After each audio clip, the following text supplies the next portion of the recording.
अच्छे से आप इस क्वेश्चन को पहले पढ़ें। Prove that angle between diagonals, diagonals मतलब विकर्ण of A cube is cos inverse 1/3। तो सबसे पहले तो हम एक क्यूब बना लेते हैं। क्यूब की सभी भुजाएं कैसी होती हैं? बराबर होती। ये हमने क्यूब बना लिया।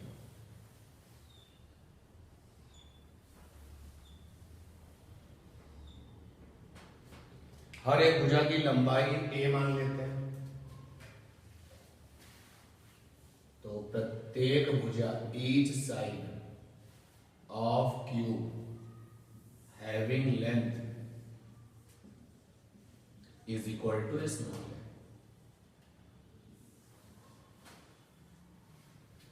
अच्छा, चूंकि वेक्टर्स में रहना है तो एक्स एक्सिस बना लिया, वाई एक्सिस बना लिया और जेड एक्सिस बना लिया। अब विकर्ण कैसे बनेगा? एक विकर्ण तो ये हो जाएगा, ये देखो आमने सामने के कोने मिलाने होते, लेकिन एक का ऊपर तो दूसरे वाले का क्या नीचे। एक विकर्ण तो ये बन गया, ये रहा विकर्ण हमारा।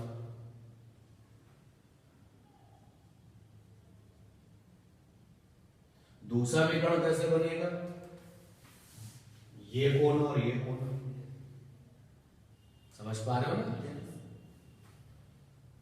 भाई देखो, आपने ये कोना लिया नीचे वाला इसके सामने, जैसे इसी क्लासरूम की बात कर लो, ये आपका क्यूब है, तो ये नीचे का कोना, उधर क्या ऊपर का कोना, एक विकर्ण ये हो गया। अब फिर जहां पर तुमने ऊपर लिया उसका एक नीचे ले लो, इधर ऊपर ले लो, तो यही काम करो। ये नीचे लिया तो इसका क्या ले लो ऊपर, और ये ऊपर है तो इसका क्या ले लो नीचे। एक विकर्ण ये हो जाएगा, बना दे विकर्ण। एक विकर्ण हमारा ये हो गया।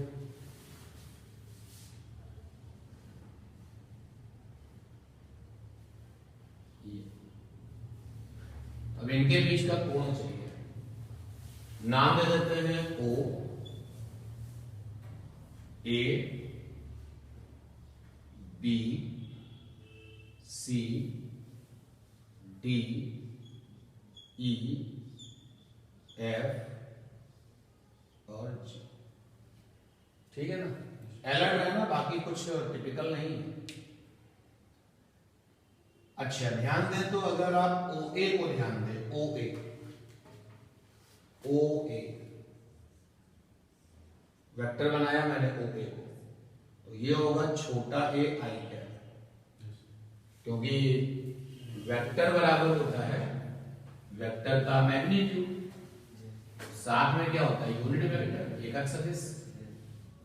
तो हमारे वेक्टर का नाम है ओ ए। वेक्टर का नाम क्या है? ओ ए। ओ ए वेक्टर की लेंथ क्या होगी? भुजा की लंबाई। भाई आपने क्यूब को माना है कि क्यूब की भुजा की लंबाई कितनी है? एक। तो वेक्टर ओ ए की लेंथ यानी मैग्नीट्यूड क्या हो गया? छोटा है। और किस दिशा में? एक्स की दिशा में, आई। और ओ एफ क्या होगा? एजे क्या? ओ एफ की लंबाई भी ए ही होगी। बोलो भाई। ठीक है। अच्छा, ओडी क्या होगा? एक एक है। ये बात सही है ना? ठीक है, पक्का? ओके। अब हमें ओबी चाहिए, तो ध्यान से अगर आप देखें तो कुछ काम क्योंकि करना है, इसलिए अलग से अच्छा डायग्राम बनाते हैं। एक डायग्राम और अलग से बनाते हैं जिससे कि चीजें और क्लियर ही रहेगी।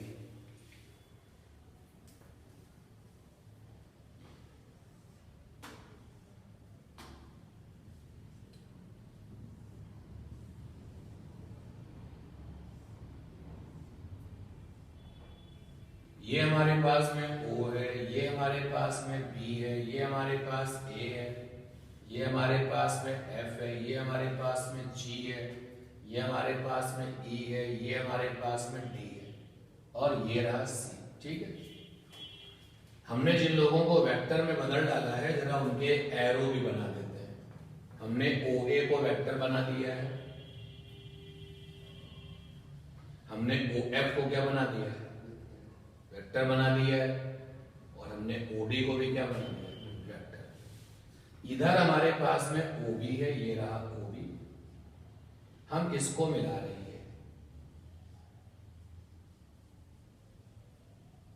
ध्यान से देखो OG को, बहुत इंपॉर्टेंट होने वाला है OG। दिखा OG, ये जो OG है वो OA और OF के साथ है ना। देखो OA ये है, ये वाला मार्कर OA है, OA इधर भी देखो OA, OF ये है ना आपकी तरफ, OG ये है कि नहीं। तो आप देखो ना कि OG क्या बना, इन दोनों का परिणामी भाई। ये देखो OA वाला वेक्टर है, O से A, और ये आपका OF वाला वेक्टर, दोनों की टेल और टेल मिल गई, और ये समांतर चतुर्भुज बना। तो यानी कि ये जो OG है वो OA और OF का क्या है, परिणामी, रिजल्टेंट। ठीक है, यहां पर हमने लिखा OG बराबर OA प्लस का OF। ठीक है इतनी बात। तो OG बराबर हो गया OA कितना, AI का, और OF कितना, JJ का। इक्वेशन 1। OG की कहानी समझ में आ गई कि नहीं आ गई? पक्का?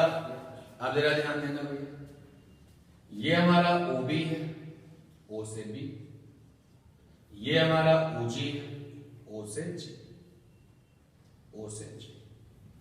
ठीक है, अब हमने अगर G और B को भी वेक्टर बनाया,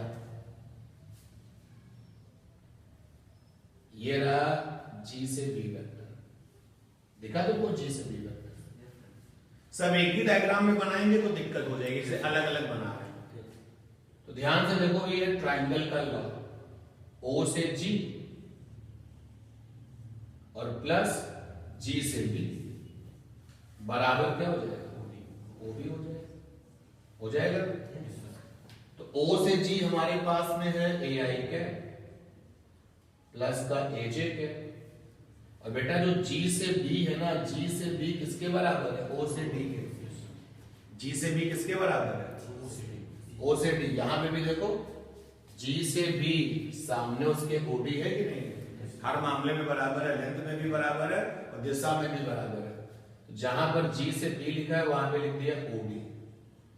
क्या क्या काम किया जरा यहां समझ लेते हैं। एक तो हमने समीकरण 1 का प्रयोग किया है यूजिंग इक्वेशन 1, भाई OG की जगह पे इक्वेशन नंबर 1 का इस्तेमाल किया है। दूसरा हमने काम क्या किया है, क्योंकि G से जो B है वो वेक्टर OD के क्या है, बराबर। तो यहां से आ गया AI कैप प्लस का AJ कैप, और बेटा OD क्या है, AK कैप, ये आ गया OB।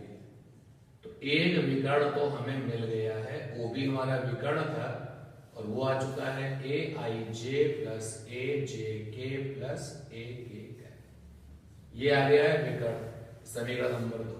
क्लियर इतनी बात। अब हम पीछे पढ़ते हैं दूसरे विकर्ण के। दूसरे विकर्ण का नाम क्या है, DG। दूसरे विकर्ण का नाम क्या है, DG। दिख रहा है दूसरा विकर्ण DG, इसका भी पता चल जाए।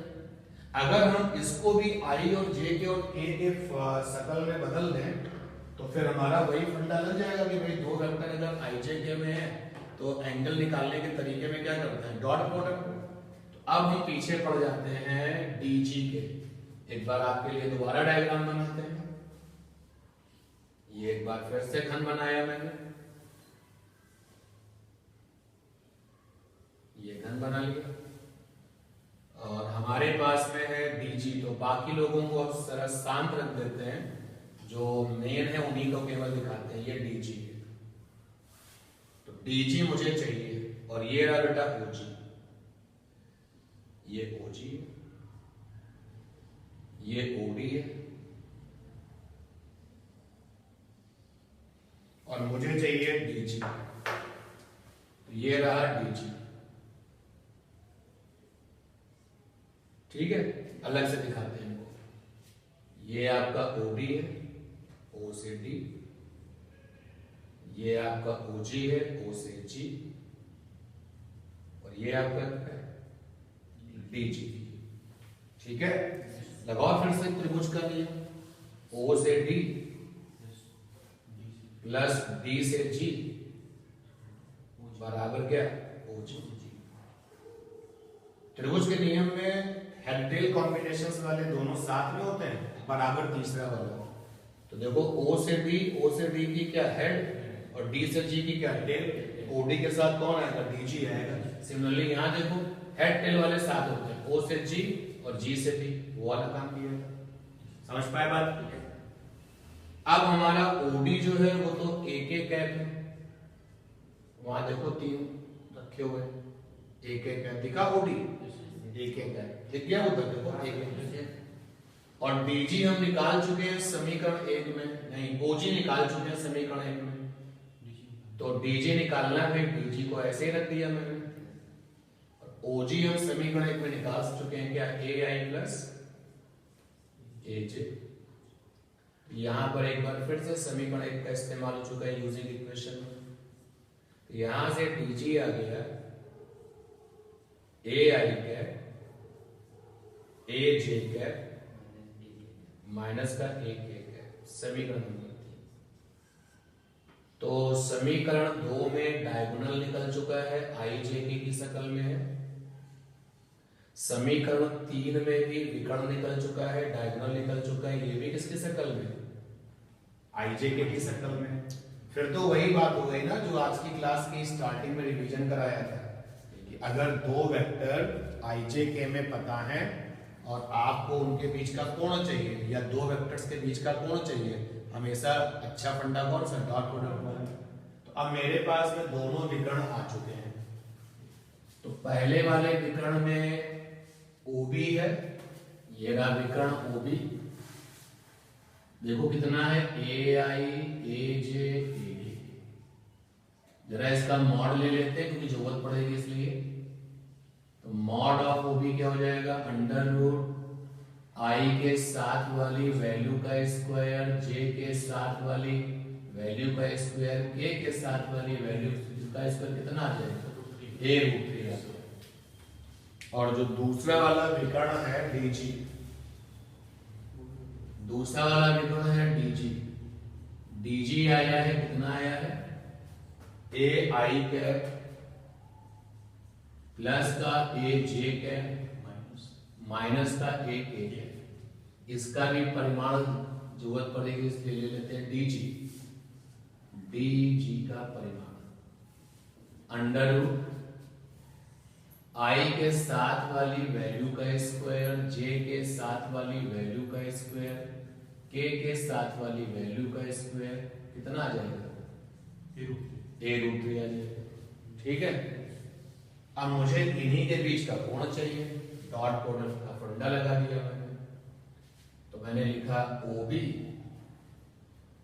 डॉट DG बराबर आ जाएगा OB का मॉड और DG का मॉड और साथ में क्या, cos थीटा उनके बीच का कोण होगा। अब देखो डॉट कर लो यहीं पर जो तुमको सिखाया, I का I से, J का J से, K का K से। I का I से क्या दे देगा, A²। J का J से, K का K से, J का J रखो तो क्या है, A² और K का K से क्या है, A² माइनस का A²। और OB आपका मॉड है A√3, DG का मॉड है A√3 cos थीटा। A² से A² कैंसिल, तो लेफ्ट हैंड में क्या बचा, A², राइट हैंड में हो गया 3A² साथ में cos थीटा। ठीक है, तो cos थीटा की वैल्यू आ गई, cos थीटा की वैल्यू आ गई A² अपॉन में 3A² कैंसिल हो गया, थीटा बराबर क्या, cos इनवर्स हो गया प्रूफ। क्योंकि डायग्राम एकदम अलग अलग बना है इसलिए आप कितने बार भी इसको देखो कोई समस्या नहीं होगी। सबसे पहले हमने क्योंकि विकर्णों के बीच का कोण चाहिए था, तो सबसे पहले हम विकर्णों को क्या करें, निकाले। तो पहले वाले में तो हमने चुपचाप एक डायगोनल बना लिया।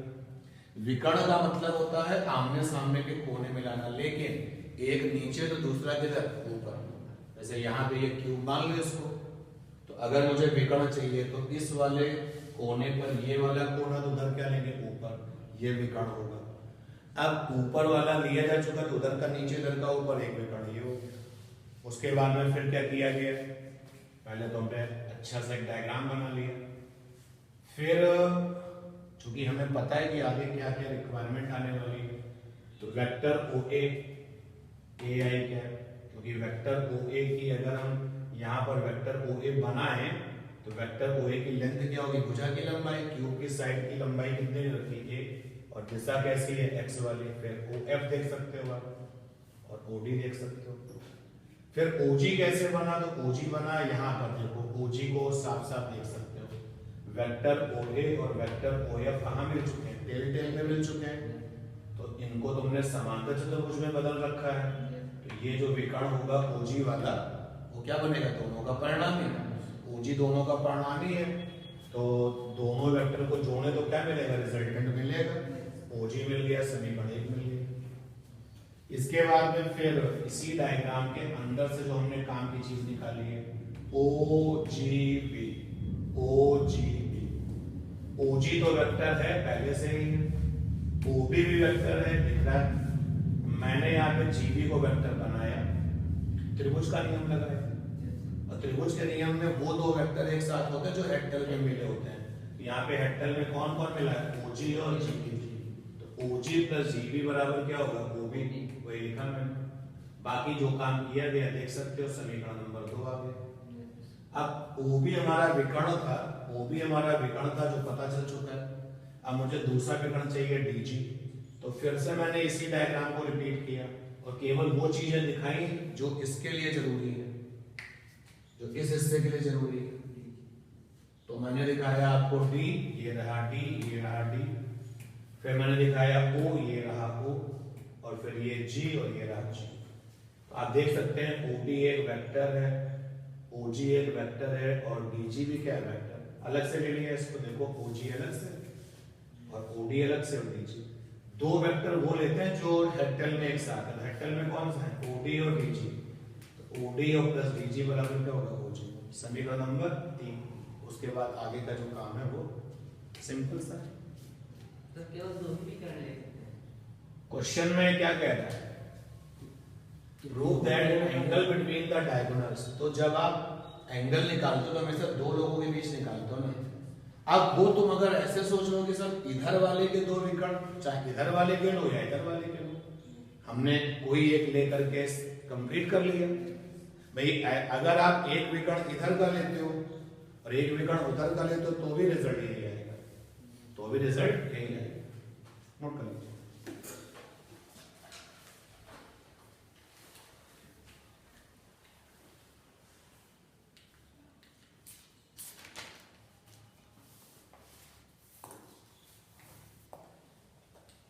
ये सारी चीजें जो है डॉट प्रोडक्ट के ऊपर बेस्ड है।